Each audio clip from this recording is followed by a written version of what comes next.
Trojan family, Trojan gang, or don't bang, you hear me? It's Mr. Fight On Forever in the building. And today, I'm finna go in depth. We going in depth for this one. This is the most important game of the season in the Lincoln Riley era. So I gotta give it its just due and give y'all a real breakdown. Not a fake breakdown, a real breakdown on how it's supposed to be done for USC versus Oregon. No cap, I'm finna break it down for y'all real good, real nice. The matchup, I'm finna highlight Makai Lemon versus Finney Jr.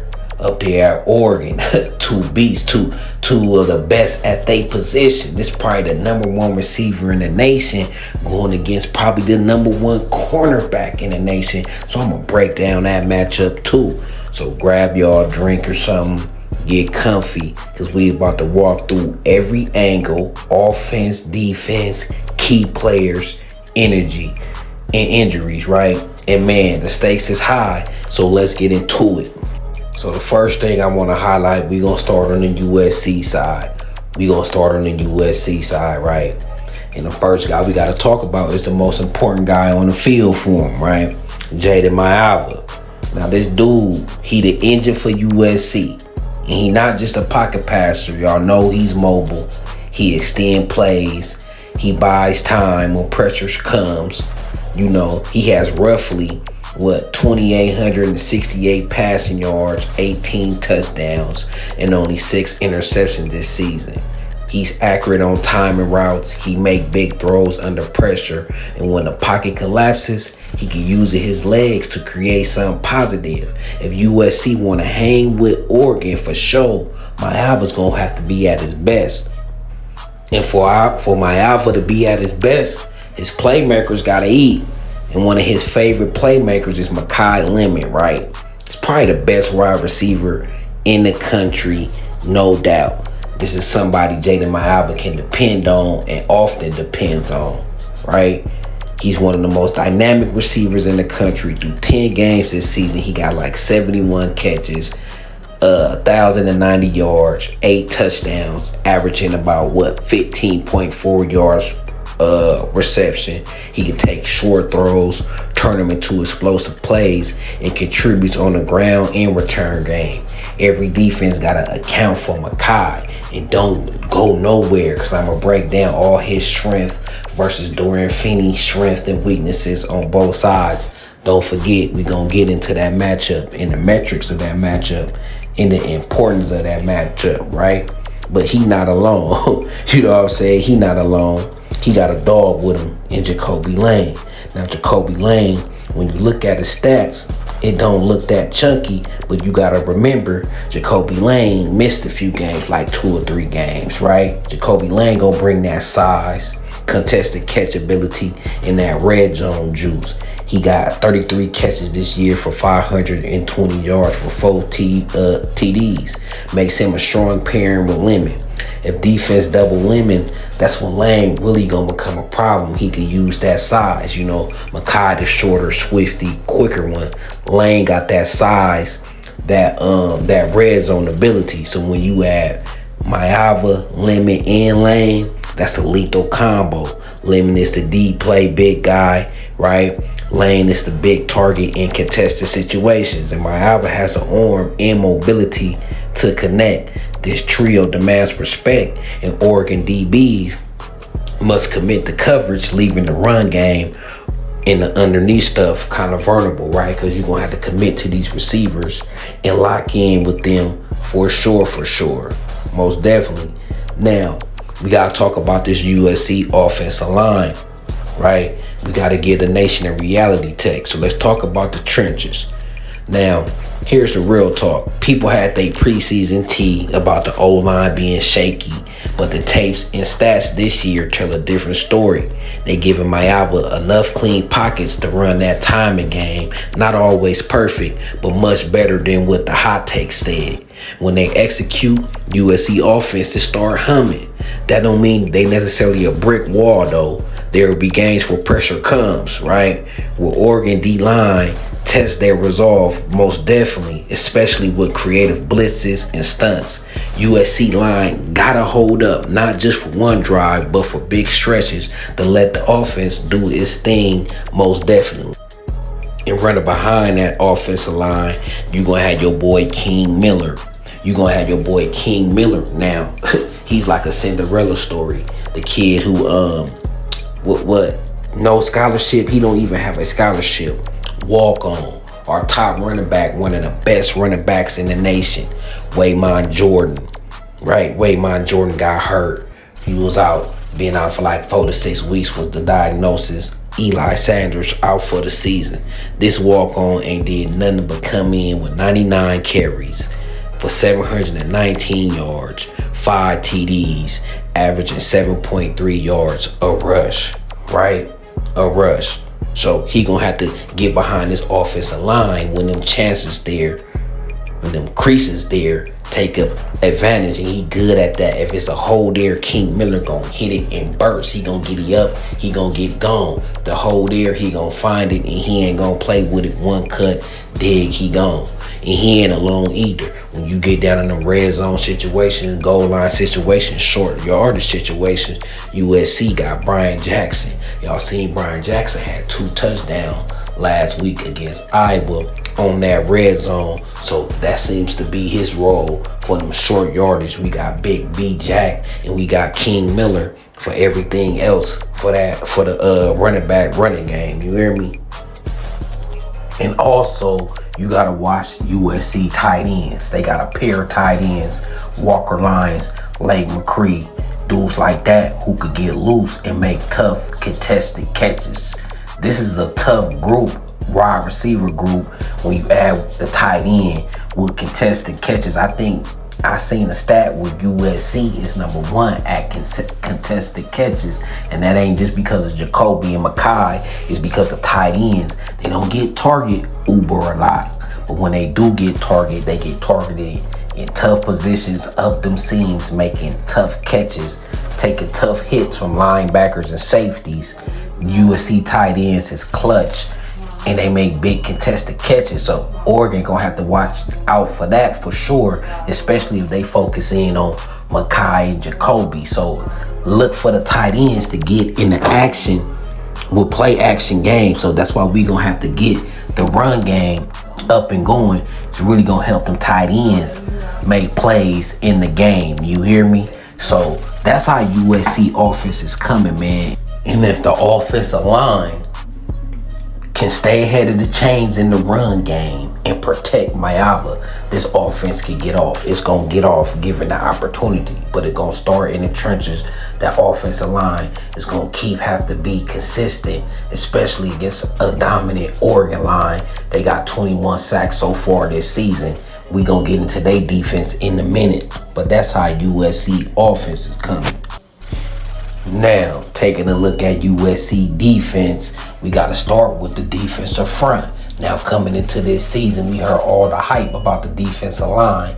Now it's being kind of rocky. It's kind of being up and down. They had their moments, like the Iowa game and the Michigan game, where it seemed like they took that step up to the next level. And then you had games like Notre Dame and Illinois, where they wasn't living up to the bar. And even this Iowa game, the first half, they struggled. They made a complete turnaround. So the defensive front is going to have to play like they played against Michigan and like they played in the second half against Oregon in that great offensive line they got. On that defensive front, we got Devon Tompkins. He's a massive presence at defensive tackle. He doing the dirty work. He's one of them players though that ain't being consistent. We need him to be consistent. They was getting washed. He was getting washed the first half. The second half, he did his thing, right? Then you got alongside him GD Abasari. I think he probably the most consistent defensive lineman, but he struggles. He shares the same struggles that his brothers have with consistency on that defensive line. And on the edges, you got Cam Fountain and you got Cam Crawford, and you got Anthony Lucas and Braylon Shelby, a trio that's gonna try to have to get after it, and Oregon gonna have to watch them, because given opportunity, when USC defense stays ahead of the sticks, Anthony Lucas, Cam Fountain, Braylon Shelby, Jakeem Stewart, dudes like that can actually get pressure when they given the opportunity in time. But it starts with the run game. They gonna have to get TFLs. They gonna have to play for all four quarters, right? And according to the stat numbers, Cam Crawford, he got 3.5 sacks. Shelby, he got 3.5. Lucas, he got 3. Devon Tompkins, he got 3. Eric Gentry, he got 3. So it's a balanced defense attack when it comes to getting to that quarterback. And it's going to be key for USC defensive line to bring it for all 4 quarters. So the rotation is going to be huge. USC can't afford to wear down their defensive linemen, because if Oregon starts getting the push, they'll run behind it. They'll run and keep running. So keep a steady rotation going to keep the defensive line fresh. Also mix up the pressures, some down line calls, but also some drops, some stunts, some switches. Landing offense will challenge USC with things like play action and misdirection. So USC defense has to be disciplined, not overcommit to the edge, maintain lane integrity, and not give up second level yards. We gotta have gap integrity. We gotta power through and break the block instead of just try to run around the block and get pushed out the gap. Take on the block with force, power, then hit it with speed for those in the interior. That's going to be key. Right now, it's some key injuries we have to look at as well. It's some key injuries. Now, I don't know the status of Kamari and Fitzgerald, but I hope they could play, because we gonna need them. I heard Fitzgerald injury look a little bit more serious than Kamari, but we gonna need them because Oregon gonna test our passing game. I'm finna get into Oregon in a minute, so those who here for the Oregon Scouting Report too, I'ma get into Oregon. This is a USC channel, but we gonna break it down. I'm a USC fan, but we gonna break it down, and we gonna break Oregon down too and what they do well, right? So we gotta stay fresh. Hopefully we can have our DBs in there, because they is gonna test our passing game. That's why it's gonna be important for the defensive line to play great all 4 quarters, because playing great, we'll be able to stay ahead of the sticks, and there won't be a lot of third and shorts. We can get some third and longs and let our defensive end get aggressive and pin their ears back. That's going to be critical for this USC defense, playing all 4 quarters a complete game. And they got a chance if USC defense play a complete game all 4 quarters. The defensive linemen do what they got to do. Stick to the gap integrities, maintain lane discipline, do all the techniques in the right thing, and play with that effort and not get pushed around. This gonna be a game. It's gonna be a game, and they got a chance to neutralize the Oregon offense to a certain degree. So with all this information given, I think the likely strategy for USC from a defensive point of view is, number 1, gotta set the edge but don't overcommit. USC gonna try to hold their ground in the run defense. They gonna have to maintain gap control and avoid being too aggressive off the edges early. Number 2, we're gonna have to use our rotation. They got a great offensive line, Oregon, that can lean on you and wear on you. So we're gonna have to rotate and keep fresh legs to avoid the fatigue late, right? 3, we're going to have some strategic blitzing, I'm telling you, because they got a great offensive line to get pressure on their quarterback. We're going to have some strategic blitzing. Bring the pressure selectively, not every third down, though. Use disguised looks to confuse Oregon O-line and quarterback. Disguised back-end looks with stunts on the defensive line, right? One-on-one football is number 4, is tackle emphasis, right? We got to emphasize tackling in space and limit second level gains, right? We can't let they running backs or receivers catching screens or anything to get to second level. We gotta tackle. The first guy gotta tackle. Just like the offense say, great player gonna make the first guy miss. A great defense, the first guy gonna make the tackle. USC cannot afford to miss assignments, especially versus Oregon misdirection. Number 5, stay disciplined late. The biggest point of emphasis is to start strong and finish strong. If USC front can't sustain for 4 quarters, if it can sustain for 4 quarters, they could disrupt Oregon's rhythm and limit their damage, right? Some of the things that could go wrong in this game, right? Fatigue. Even good depth doesn't always cover for physical wear over 60 minutes, especially against a disciplined Oregon offensive line. That's why we got to stay ahead of the sticks and get off the field. Another thing that could go wrong, a loss of discipline. Out there, Oregon, kind of an early start, not really. 12:30 ain't bad. In a hostile environment, it's always tough to play up there. So if USC D-line tries to over pursue or shoot gaps too aggressively, they could get caught in misdirections or counters, right? Another thing that could go wrong, like I said, the missed tackles in space. Oregon's play action in outside zones could cause linebackers or D linemen to be in bad spots one-on-one, right? Another key thing that could go wrong that they don't want to go wrong is big plays. If Oregon can string together successful long drives, they may force USC front to stay on the field and wear down. So we got to get off the field on 3rd down, man, on defense. That's what USC really got to do, man. This is the game plan on how USC gonna have to attack them defensively. Now, offensively, we know it's gonna be a lot of balance. That gonna be the key. Stay balanced, stay ahead of the sticks. We want 4 to 5 yards each run play. We want to get our tight ends involved as well, because they might choose to bracket Makai and Jacoby Lane, right? Now, speaking of Makai, now, before I go to the Oregon side, finish up wrapping up the USC side, from the offensive keys, man, we got to get into this matchup between Makai Lemon and Finney Smith Jr., right? We got to get into this. Finney probably the number 1 DB in the country. I mean, his stats read, I think, metrically, he's the best. He only allowing like 18% completion percentage towards his way. And we know Makai Lemon is the top 2, maybe number 1 receiver in the country. Now let's break down this matchup, right? This is not good for good versus good, right? This is potentially great versus great and game defining. Now, Makai Lemon, his strength, he got explosive speed, he got route separation, yards after catch ability, big play risk, and he not just a deep threat. He's someone who could take short passes and make them explosive. He's dangerous in space and often a go-to when USC need a chunk. He also could run every route in the route tree.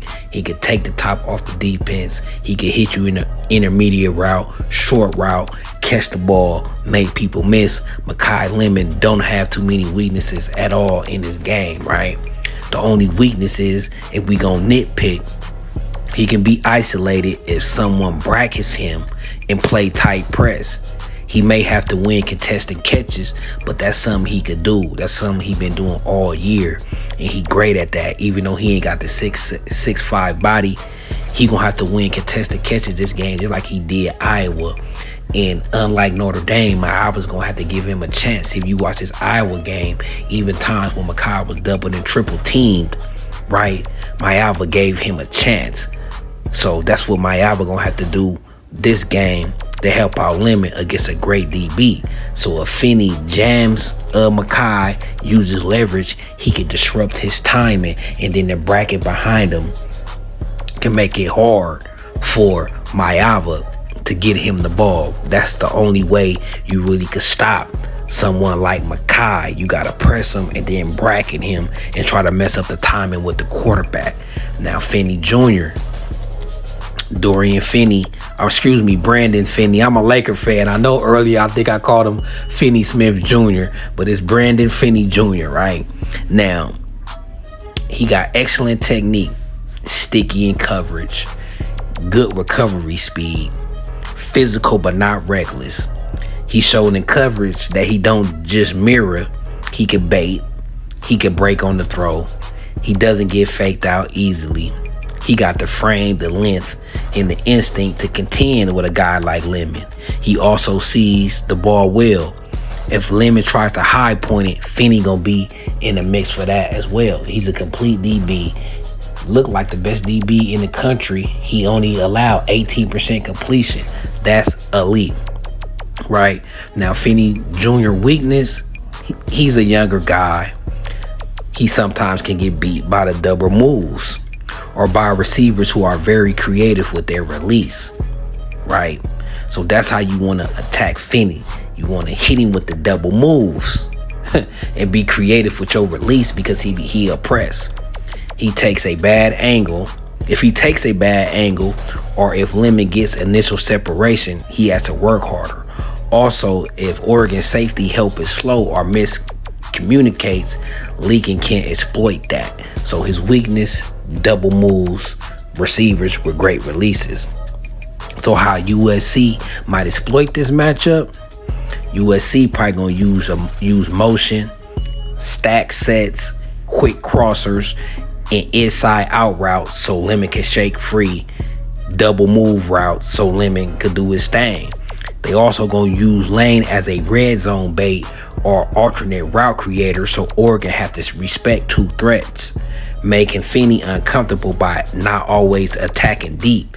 Mix in short and intermediate concepts, how USC should and go attacking this. Now, how Oregon might defend it. Finney could be shadowing Lemon, or they may bring safety help over the top. That might force Lemon inside or make him win on contested catches. That could also put Finney in a press or off man, depending on personnel, to counter Lemon's speed and separation ability. Now, what this mean for the game flow?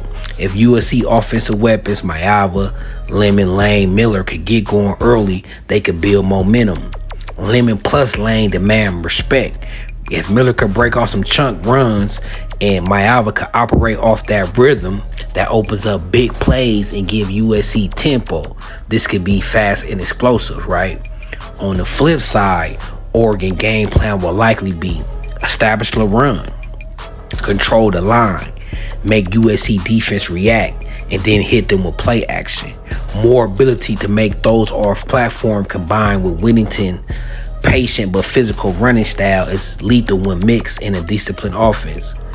But, and this is the pivot, USC defense absolutely must win the trench war. If their D-line brings speed, strength, and discipline, they could disrupt Oregon rhythm. If not, Oregon will take over the line of scrimmage, dominate time of possession, and consistently make USC drive, right? And don't forget Mateo. Now, let me stop right here. Now we finna get on the Oregon side. We gotta break down Oregon, and we gonna start with the quarterback. Now with Oregon, I'm gonna start on the most important player for the field for them, and that's quarterback Dante Moore, right? The man under the center for the Ducks. According to the stats, Moore has thrown for around 1,884 yards, 19 touchdowns, and 5 interceptions with a QBR at 69.4, right? He is sophomore, 6'3", 206 pounds, big enough to see over the line, but agile enough to move in the pocket. What stands out about Moore is he efficient.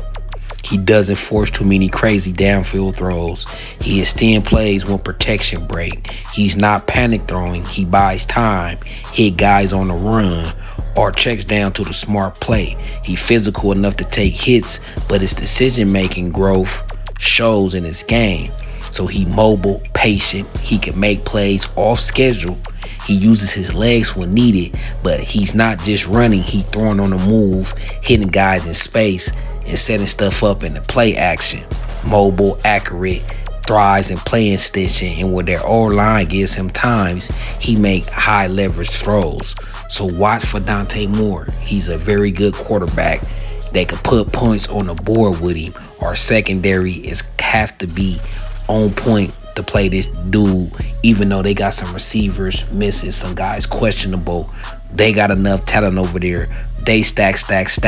So expect a good passing attack from Oregon, and USC gonna have to be ready. Now, Oregon run game is the strength, right? They got zone scheme running backs who create explosive plays with outside zone and inside power mix.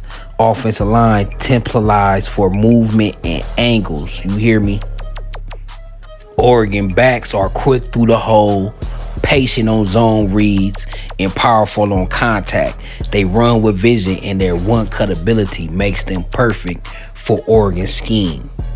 In the head of that running attack is Noah Whittington, 5'8", 200-pound running back out of Fort Valley, Georgia. He got 76 carries this year, 623 yards, 5 touchdowns, and he averaging 8.2 yards a carry. Now, earlier I told y'all about Dante Moore, 19 touchdowns, whatever. Sorry about that. He got 21 touchdowns, 5 interceptions for 2,190 yards. Just to correct that.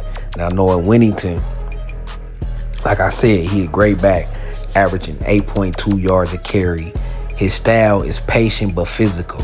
He hits his cuts, waits for his blocks, then bursts through creases.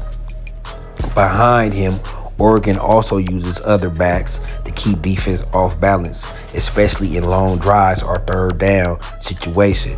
This run game is very complementary to their passing. Oregon can lead in it early, right? Then mix in play action for more. That's what they like to do. In the head of that running attack is Noah Whittington, 5'8", 200-pound running back out of Fort Valley, Georgia. He got 76 carries this year, 623 yards, 5 touchdowns, and he averaging 8.2 yards a carry. Now, earlier I told y'all about Dante Moore, 19 touchdowns, whatever. Sorry about that. He got 21 touchdowns, 5 interceptions for 2,190 yards. Just to correct that. Now, Noah Whittington, like I said, he's a great back, averaging 8.2 yards a carry. His style is patient but physical. He hits his cuts, waits for his blocks, then bursts through creases. Behind him, Oregon also uses other backs to keep defense off balance, especially in long drives or third down situation. This run game is very complementary to their passing. Oregon can lead in it early, right? Then mix in play action for more. That's what they like to do. Now, they receivers, I don't know, y'all. I don't know who they trouting out. Corey and Moore look like he questionable. Gary Bryant, I know they was missing 3 receivers last week. They still got Jurion Dickey. I mean, Oregon stacks a lot of talent, right? They got 5 and 4 stars everywhere. But I know they got 3 rotational starters that's out, so it's hard to give a scouting report on what they passing attack is really going to look like with all them injuries. But they still got Dickey. They got some other dudes over there. I'm forgetting names, but they got some dudes over there. Whoever Oregon put out there is a 4-star or better. They haven't recruited many 3 stars, especially at the wide receiver position, in a minute. So our DBs, we been having growth pains this year, so it's gonna be a challenge for us regardless of who they put out there, just because the challenges we had in the DBs, even though we getting better, the soft coverages we use, I feel like they wide receivers still could be a problem. I mean, if he gets passing time with that offensive line be as great as they been all season, and they running the ball, they passing game is gonna be in effect too with play action. It ain't gonna matter who they got out there. Now, on the defensive side of the ball, Oregon defensive weapons is Mateo. We know last year, I think he led the nation in sacks last year. This year he got 4, right? He got 4 sacks. He got 5 tackles for loss. showing he's not just rushing, but he also making plays in the backfield, right? And he got a teammate. I'm gonna just call him TT because I don't want to butcher his last name. He got a teammate. Mateo got a teammate that's leading the team with 5.5 sacks, right? And they total numbers like 21 sacks. So Oregon got a great defense, got a pass rush, got a front four, got guys that could get after the quarterback. Running back game nice. They elite. Quarterback playing at elite level. So watch Oregon's offensive line and they run game, setting up their pass game. And on defense, they're going to try to get after us in the trenches. They're going to have to get at us in the trenches. So USC going to have to get after Moore, right? Just like Mateo's going to have to get at Maiava. Now, whoever do the best at that is going to determine a lot in this game. This game really going to be decided in the trenches when you look at it. This game going to be decided in the trenches and who going to get it done. So let's talk about the keys of victory for both teams.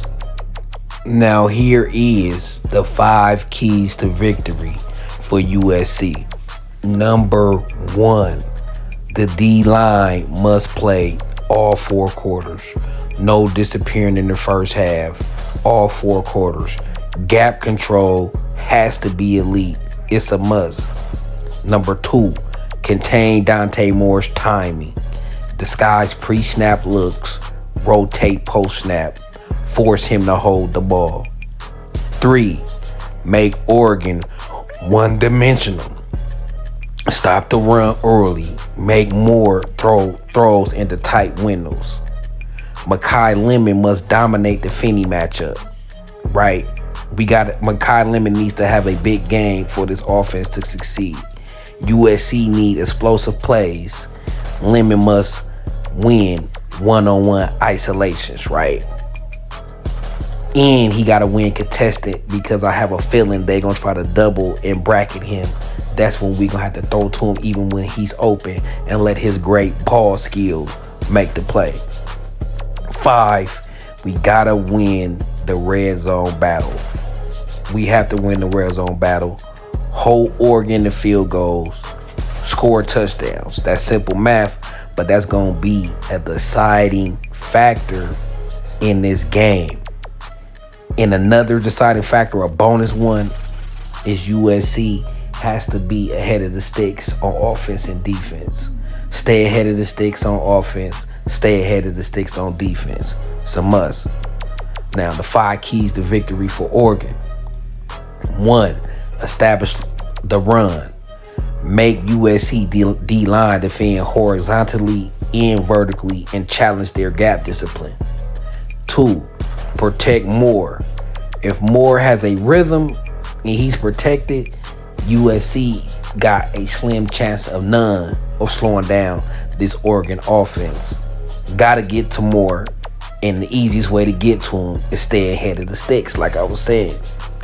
3, Oregon gonna have to keep Makai Lemon bracketed. Make somebody else beat you. 4, win time of possession. They got to lean on USC defense until it break. 5, maintain gap discipline on Maiava scrambles. He kills defenses with his second reaction freestyle type plays, right? Now the X factors for USC. Jayden Maiava legs, converting a 3rd and 6 in extending drives. That's going to be the X factor, right? Interior D-line must not get washed out. Tackling efficiency. Oregon's wide receiver and running backs feed on missed tackles. Another thing, linebacker and D-line discipline must avoid over pursuit and leave in losing containment and gap discipline. Factors for Oregon: the tempo. They want to wear USC down. Dante Moore avoiding turnovers, staying on the field, converting 3rd downs. Mateo in that front line. If they could get pressure without blitzing front 4, that would be a major X factor for them. They O-line stamina, dominating the 4th quarter. That great O-line finally wearing on USC. And Finney Jr. limiting Makai Lemon. That gonna be Oregon X factors. So this is the key matchups, X factors. This is the overview what I just broke down to y'all. Oregon has one of the most complete offensive structures in college football. Elite offensive line, top 5 nationally in sacks allowed, run block efficiency, and pressure surrender. Elite quarterback Dante Moore is a rhythm-based timing thrower with the elite arm talent, but inconsistent post-snap processing. Right, so D'Anton Lynn need to try to take advantage of that. Running back rotation. It's explosive, it's downhill, and it's versatile. They got perimeter threats who stretch leverage and in spacing, right? USC defense is improved but inconsistent, especially up front. Their ability to compete depends on trench discipline, being able to sustain performance for 4 quarters, preventing Oregon's tempo from breaking their structure, disguises coveraging to confuse Dante Moore. He struggled with post-snap processing, right? If USC plays well for 2.5 quarters, then collapse late, Oregon will punish them. Oregon offense is designed to lean on you all game and pull away late. So we need all 4 quarters. USC defense, what they gonna try to bring is speed on the perimeter, right? Improved tackling efficiency in space. Better communication in the back 7 compared to last season. A defensive line with flashes of disruption in the run and pass game. Strong safety play in quarters and match coverages, but our safeties is injured, so let's see what the backups gonna do. Defensive weaknesses for SC, consistency on that defensive line, gap integrity, collapses late in games, over pursuing in zone run fit, inside linebacker depth, struggle with high tempo and high motion offenses. USC is talented, but they haven't proved they can play clean, discipline for all 4 quarters against a dominant O-line like Oregon. Oregon offense is bringing one of the best O-lines in the Big Ten. Elite run scheme diversity, inside zone, dual counters, pin pulls, RPO game, Dante Moore's arm talent, running backs that can gas, undisciplined fronts, right? Physical tight ends who block like extra linemen, ability to dictate pace, right? So if USC weakness creep in this game, Oregon can really run away with this. So we got to stay solid in discipline. Or offensive weaknesses, Moore can be baited into mistakes with rotation after snaps because he struggled with post-snaps reads. Running backs sometimes can bounce runs unnecessarily. Wide receivers occasionally struggle with press coverage, but USC don't press that much. Heavy reliance on O-line winning early downs, right? The detailed matchups gonna be USC D-line versus Oregon offensive line. That's the matchup that gonna decide the game. Oregon O-line profile, top 5 nationally in pressures allowed, top 10 in run block win rate, fundamentally sound, low pad level, strong hands, elite communication, rarely lose in the 4th quarter. USC D-line profile, flashy but inconsistent, can't create pressure in spurts, struggles holding gap integrity against heavy run teams, must avoid getting watched on zones and duos, right? So the key question gonna be, can USC D-line play disciplined, fundamental football for 4 quarters? Because Oregon is gonna lean, push, stress, and tempo and wear them down, right? If USC defense only play dominant for 2 quarters, Oregon gonna open up the floodgates.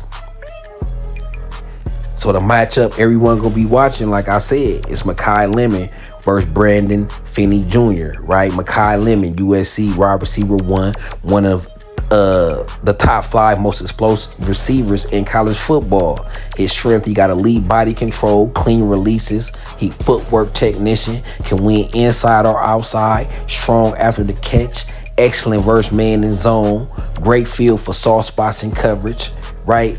Great stats, great numbers. Only weaknesses, it ain't really his weaknesses, right? Can't get bracketed if USC can't run the ball, right? That's the only weakness. He could get bracketed if our run game ain't going. Sometimes tries to do too much after the catch, but you like that. Can be slowed by physical corners and early in the routes, right? He could work on that. But besides that, really no weakness. Brandon Finney Jr, one of the most complete DBs in the conference, right? He got length, physicality, disciplined eyes, great impress man, excellent tracker, forces receivers to work on free releases. Now, like I said, his weakness is receivers with great releases, though. He got occasionally tight hips versus sharp breaking routes. He's susceptible to the double moves, right? Struggles when isolated without safety help to them double moves and great releases. How Oregon would defend Lemon? Probably on early downs, put Finney in press, right? Cloud coverage for sure on second and medium. Brackets on long red zone situation, and mixing in safety rotation to confuse Maiava. Who has the edge? Lemon gonna win if USC give Maiava time. Finney wins if Oregon pass rushes forces timing disruption. This matchup is superstar versus NFL caliber corner. It's a huge X factor in this game, right? So this finna be a lit game, man. I done broke this down to the T for y'all. It all said football 1-on-1, man. If y'all stayed this long, hit that hype. Hit that hype. Y'all know I broke this game down like no other, right? Hit that subscribe if you want to see more content, and hit that like and drop a comment to put me in the algorithm. What y'all think, man? I want to know who gonna win this game. Who gonna be y'all X factors? Who y'all key players? What's the matchup y'all watching? What quarterback y'all got? What coach y'all trust? Let me know in the comments, man. Until then, man, it's Trojan gang or don't bang, and we out this thing.